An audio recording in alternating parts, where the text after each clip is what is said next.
One East Village dealer looked him heavily in the eye and said, "You know, in a hive, when a bee has something to communicate, it does a dance.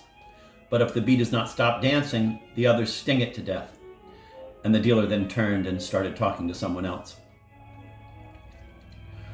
Rudy always walked home alone, slow across the bridge, his life exactly the same as it was.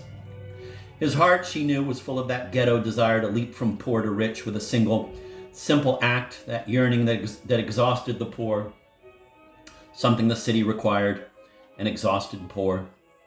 He would comb the dumpsters for clothes, for art books, for pieces of wood to build into frames and stretchers. And in the early hours of the morning, he would arrive home with some huge dried flower he had scavenged, a wobbly plant stand, or a small beveled mirror. At noon, without an apartment to paint, he might go into the city to the corner of Broadway and Wall to play his harmonica for coins. Sea shanties in Dillon, sometimes passers-by, would slow down on Shenandoah, which he played so mournfully that even what he called some plagiarist of living, in a beige all-weather coat, some guy who wears his asshole on his sleeve, might stop on his lunch hour to let a part of himself leap up in the hearing, in communion, in reminder of times left behind. But mostly everyone just sailed past, tense with errands, stubbing their feet on the shoebox Rudy'd placed on the sidewalk for contributions. He did not play badly, and he could look as handsome as an actor. But mad, something there in the eyes. Madmen, in fact, were attracted to him, came bounding up to him like buddies, shouting psychotically, shaking his hand and putting their arms around him while he played.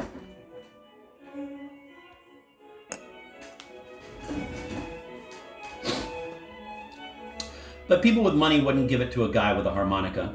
A guy with a harmonica had to be a drinker, to say nothing of a guy with harmonica wearing a t-shirt that read, "Wino cogito, I think, therefore I drink." "I forget sometimes," said Rudy, unconvincingly. "I forget and wear that shirt." People with money would spend $6 on a cocktail for themselves, but not 80 cents toward a draft beer for a guy with a shirt like that. Rudy would return home with enough cash for one new brush, and with that new brush would paint a picture of a bunch of businessmen sodomizing farm animals. The best thing about figure painting, he liked to say, is deciding what everyone will wear. On days when he and his friend Marco got apartment painting work, they would make real money, tax-free, and treat themselves to Chinese food. They called their house painting partnership "We Aim for the Wall," and as a gimmick, they gave out balloons. On these occasions, rich people liked them. "Hey, where's my balloon, guys?"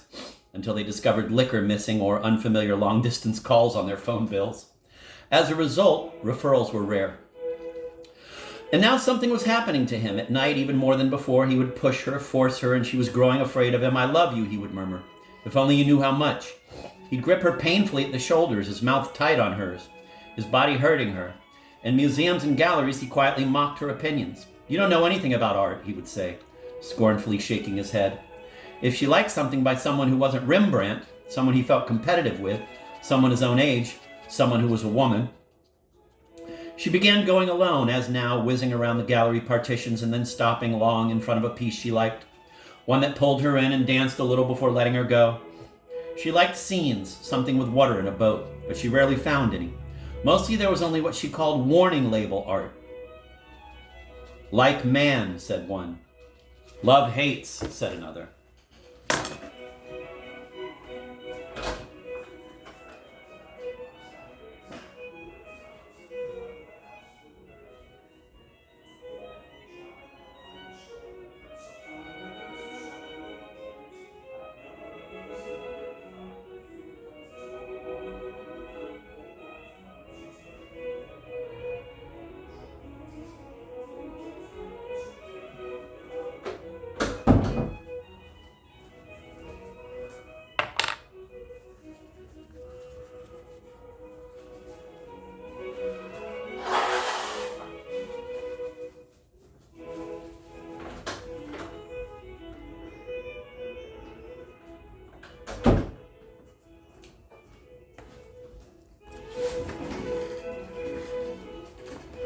Or she would go to a movie. A boy with a plate in his head falls in love with a girl who spurns him. He kidnaps her, feeds her, then kills her by opening up her skull to put a plate in there too.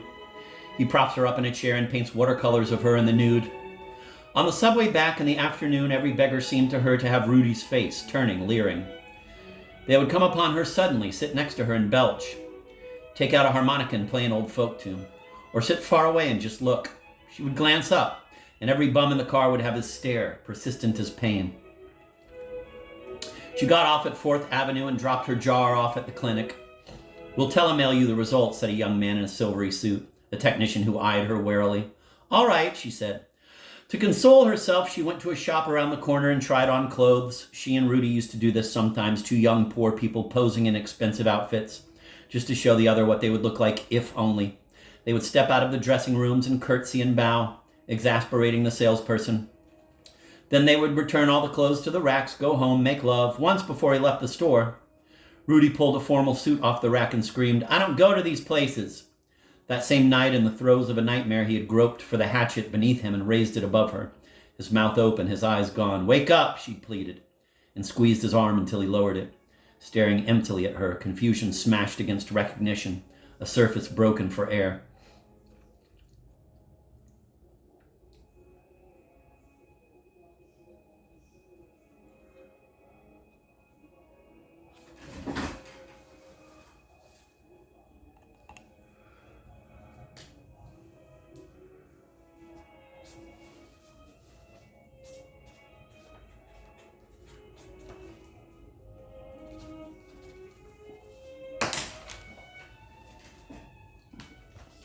"Come here," Rudy said when she got home. He had made a dinner of fruit and spinach salad, plus large turkey drumsticks that had been on sale, a caveman special. He was a little drunk.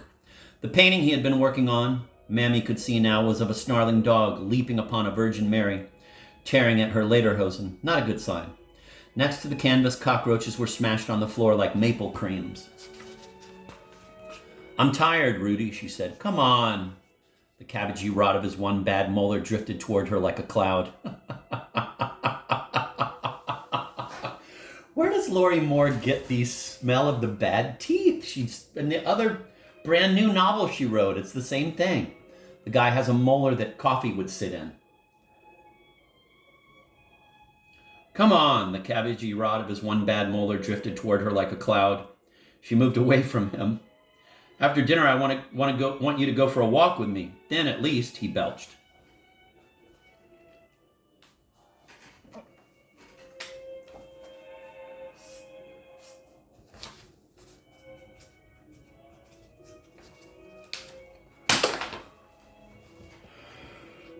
"All right." She sat down at the table and he joined her. The television was on, a rerun of Lust for Life, Rudy's favorite movie.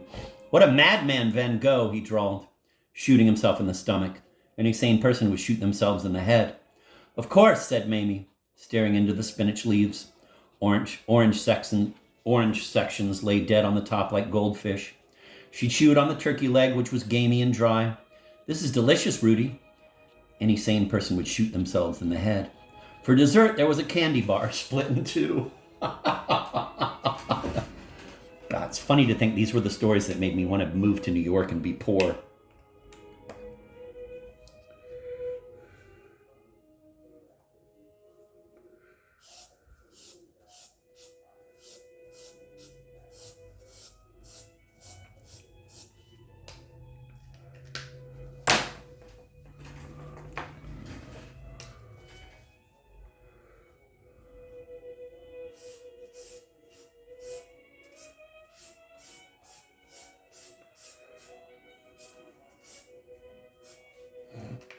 Any sane person would shoot themselves in the head.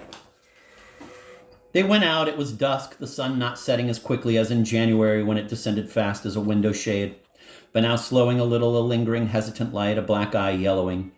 They walked together down the slope towards South Brooklyn, into the streak of orange that would soon be night. They seemed somehow to be racing one another, first one of them slightly ahead, then the other. They passed the old brick row homes, the St. Thomas Aquinas Church. The station stopped for the F train and the G, that train that went nowhere, it was said, because it went from Brooklyn to Queens, never to Manhattan. No one was ever on it. They continued walking beneath the L. A train roared deafeningly above them. The streetlights grew sparse, the houses smaller, fenced and slightly collapsed, like the residents of an old folks' home waiting to die and staring.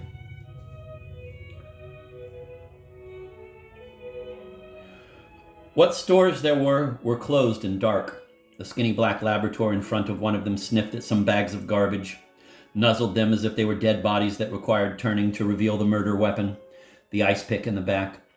Rudy took Mamie's hand. Mamie could feel it, hard, scaly, chapped from turpentine, the nails ridged as seashells, the thumbs blackened by accidents on the job. Dark blood underneath, growing out. "Look at your hand," said Mamie, stopping and holding his hand under a streetlight. There was melted chocolate still on his palm, and he pulled it away self-consciously, wiped it on his coat. "You should use some lotion or something, Rudy. Your hands are going to fall off and land on the sidewalk with a big clank. So don't hold them." The Gowanus Canal lay ahead of them already, the cold, sour smell of it, milky with chemicals, blew onto their faces.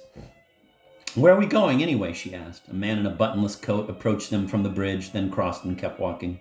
"This is a little weird, isn't it, being out here at this hour?" They had come to the drawbridge over the canal and stopped. It was strange, this toxic little vein. Strange to stand above it, looking down at night, in a dangerous neighborhood, as if they were in love and entitled to such adventures. Sometimes it seemed she and Rudy were two people attempting to tango, sweating and trying long after the orchestra had grown tired, long after everyone else had gone home. Rudy leaned his arms on the railing of the bridge, and another train roared over them, an F train with its raspberry pink square. "This is the highest elevated in the city," he said, though the train was drowning him out. Once the train had passed, Mamie murmured, "I know." When Rudy started giving tours of Brooklyn like this, she knew something was the matter. "Don't you bet there are bodies in this water? Ones the papers haven't notified us of yet? Don't you bet that there are mobsters and moles and just the bodies of women that men never learned to love?" "Rudy, what are you saying?" I'll bet there are more bodies here," he said, and for a moment Mamie could see the old familiar rage in his face, though it flew off again like a bird, and in that moment there seemed nothing on his face at all, a station between trains, until his features pitched suddenly inward, and he began to cry into the sleeves of his coat, into his hard, gravelly hands. "Rudy, what is it?" She stood behind him and held him, put her arms around his waist, her cheek against his back. There had been times he had consoled her this way, times when he had simply rubbed her back and connected her again to something. Those sometimes when it seemed she'd floated off and was living far away. He had been like a medium calling her from the dead. "Here we are in the back rub cave," he'd said. Hovering above her, the quilt spread over them both in a small, warm hut, all the ages of childhood returning to her with his hands. Life was long enough so that you could keep relearning things, think and feel and realize again what you used to know. Unbelievably great. He coughed and didn't turn around. "I want to prove to my parents I'm not a fuck-up." Once when he was 12, his father had offered to drive him to Andrew Wyeth's house. "You want to be an artist, don't you, son?" "Well, I found out where he lives." "It's a little late to be worrying about what our parents think of us," she said. Rudy tended to cling to things that were beside the point. The point was always too frightening. Another train roared by, and the water beneath them wafted up sour and sulfuric. "What is it really, Rudy? What is it you fear?" "The Three Stooges," he said. "Poverty, obscurity, masturbation. Also the three E's. Ennui, anomie, misery. Give me one good reason why we should go on living," he was shouting. "Sorry," she sighed. She pulled away from him, brushed something from his coat. "You've caught me on a bad day." She searched his profile for an emotion, one that had found dress but not weapons. "I mean, it's life or nothing, right? You don't have to love it. You only have to..." She couldn't think of what. "We live in a terrible world," he said, and he turned to look at her, wistful and in pain. She could smell that acrid animal smell hot under his arms. He could smell like that sometimes, like a crazy person. One time she mentioned it, and he went immediately to perfume himself with her bath powder, coming to bed smelling like her. Another time, mistaking the container, he sprinkled himself all over with Ajax.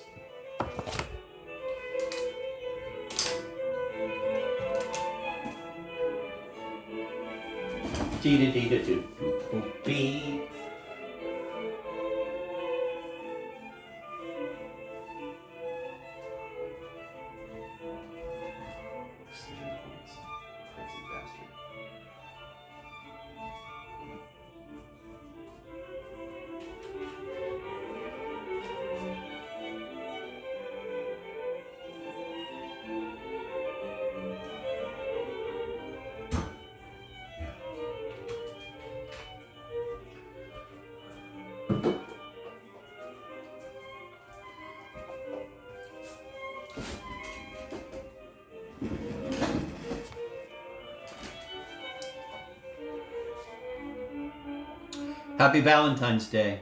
Yes, she said, fear thick in her voice. Can we go back now? He would sit among them with great dignity and courtesy. You must pray to this God of yours that keeps you so well. You must pray to him to let us live, or if we are to die, let us then go live with your God so that we may too know him. There was silence among the Englishmen. You see, added the chief, we pray to our God, but he does not listen. We have done something to offend.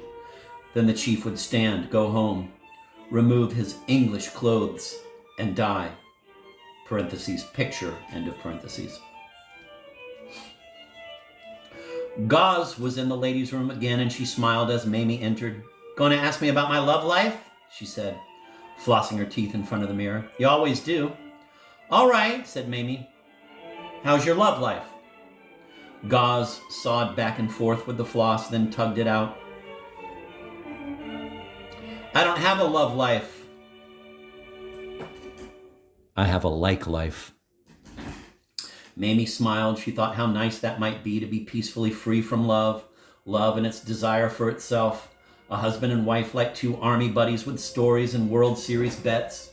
Man, it's fucking just unbelievable.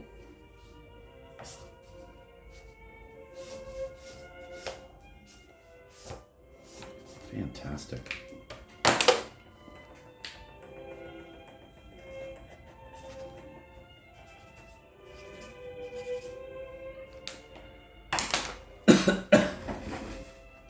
I'm going to reread that. Gauze was in the ladies' room again, and she smiled as Mamie entered. Going to ask me about my love life? She said, flossing her teeth in front of the mirror. You always do. All right, said Mamie. How's your love life? Gauze sawed back and forth with the floss, then tugged it out. I don't have a love life. I have a like life. Mamie smiled. She thought how nice that might be to be peacefully free from love, love and its desire for itself. A husband and wife like two army buddies with stories and World Series bets. It's pure, it's stripped, it's friendly. Coffee and dispassion. You should try it. She ducked into one of the stalls and locked it. Nothing is safe anymore, she called out from inside.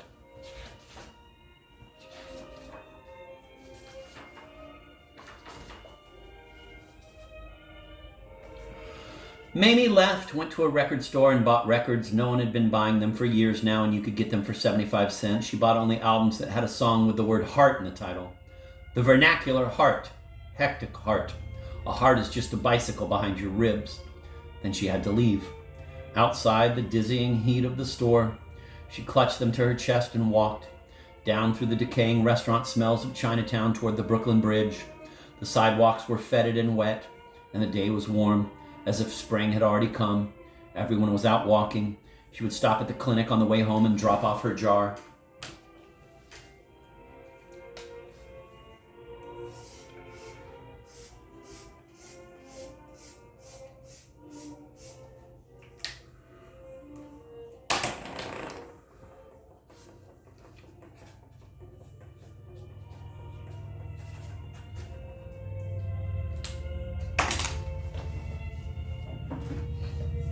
She thought of a dream she had had the night before. In the dream, a door in the apartment opened up and suddenly there were more rooms. Rooms she hadn't known existed. A whole house beneath, which was hers. There were birds living inside and everything was very dark but beautiful, room after room with windows open for the birds. On the walls were needlepoint samplers that read, "Die here." The real estate agent with the scarf kept saying, "In this day and age, and it's a steal." Gauze was there, her blonde hair tipped in red and growing dark roots. Tricolor like candy corn. "Just us girls," she kept saying. It was the end of the world, and they were supposed to live there together, as long as it took to die, until their gums felt strange and they got colds and lost their hair, the television all dots and snow. She remembered some sort of movement, bunched and panicky, through stairwells, corridors, dark tunnels hidden behind paintings. And then, in the dream, it untangled to a fluttering stasis.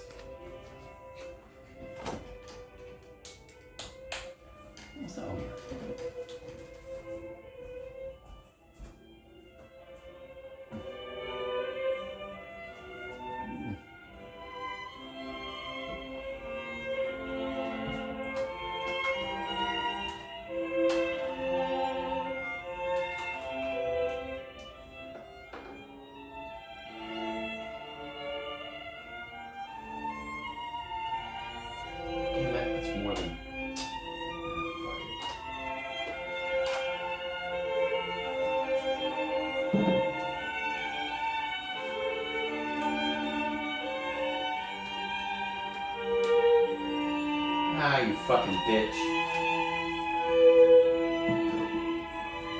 Pardon me, sorry about that. I couldn't get the cap back on the bottle and it frustrated me. Second verse, same as the first, a little bit louder and a little bit worse. When she reached the bridge, she noticed some commotion, a disturbance up ahead, halfway across. 2 helicopters were circling in the sky, and there was a small crowd at the center of the pedestrian walk. A fire truck and a police car whizzed by beneath her on the right. Lights flashing, she walked to the edge of the crowd. "What is it?" she asked a man. "Look," he pointed toward another man who had climbed out over the iron mesh and crossbeams, out to the far railing on the bridge. His wrists were banded in black and his hands held on to the suspension cables. His back arched and his body swayed out over the water below as if caught in a web of steel parallelograms. His head dangled like someone crucified and the wind tore through his hair. In the obscured profile, she thought she could make out the features. "Oh my God," she said. "The woman in front of us says he's the guy wanted for the Gowanus Canal murders. See the police boats circling down there?" 2 red and white speedboats were churning up water.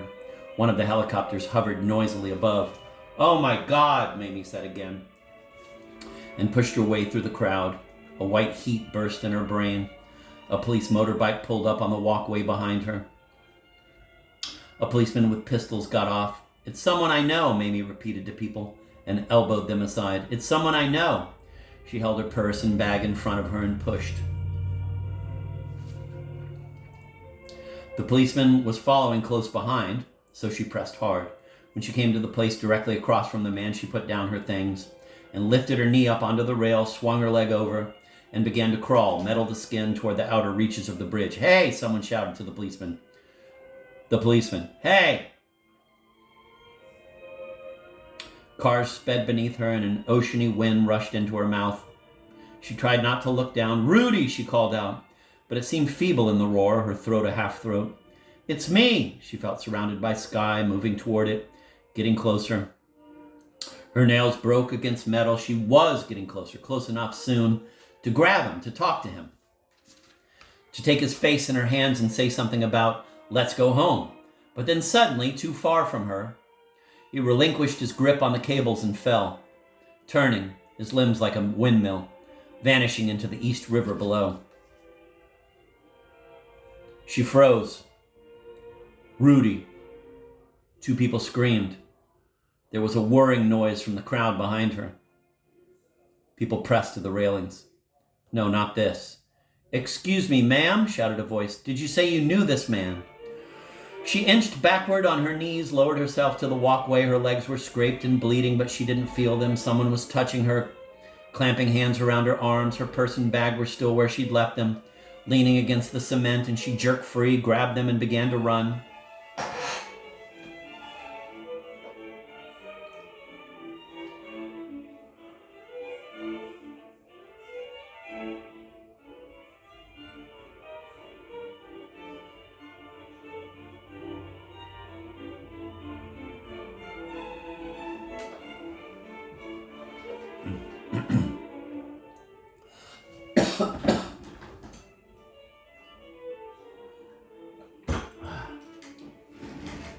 She ran the rest of the way across the bridge, down into the ammonia dank of a passageway, then up again to an old ruined park, zigzagging through the fruit streets of the heights, cranberry, pineapple, along the hexagonal cobbles of the promenade, along the water, and then up left, in a ricochet against the don't walk lights.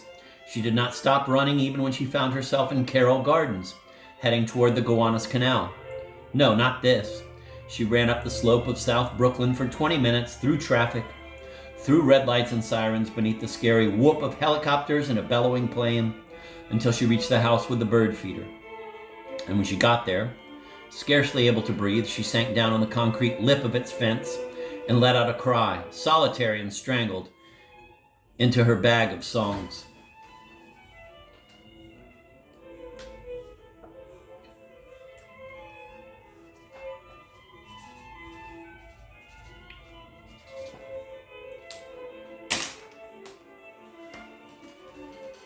The afternoon darkened. 2 Rosies shuffled by, ignoring her. but slowing down, winded. They too decided to sit on the low wall of the fence, but chose to do so at some distance. She had already slid into the underclass of the sick, she knew, but they didn't recognize her yet. "Are you okay?" she heard one Rosie say to the other, putting her box of flowers down on the sidewalk. "I'm okay," said her friend. "You look worse." "Maybe," she sighed. The thing is, you never know why you're any particular place. You get up, you move, you keep thinking, there's some other way than this. "Look at her," snorted the friend, motioning toward Mamie. "What?" said the other, and then they fell silent. A fire truck clanged by, sirens wailed in outrage. After some time, Mamie got up, slow as an arthritic. Clutching only her purse, her jar still in it, leaving the records behind, she began to walk, stumbling on a raised crack in the pavement. And she noticed something. The house with the bird feeder didn't have a cupola at all. It didn't even have a bird feeder. It simply had a sign that said, "Restaurant." And there was a pigeon on it.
She walked by the Rosies and gave them $1 for an iris.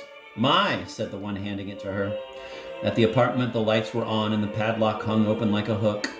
She stood for a moment, then kicked at the door with her foot, banging the inside knob against the wall.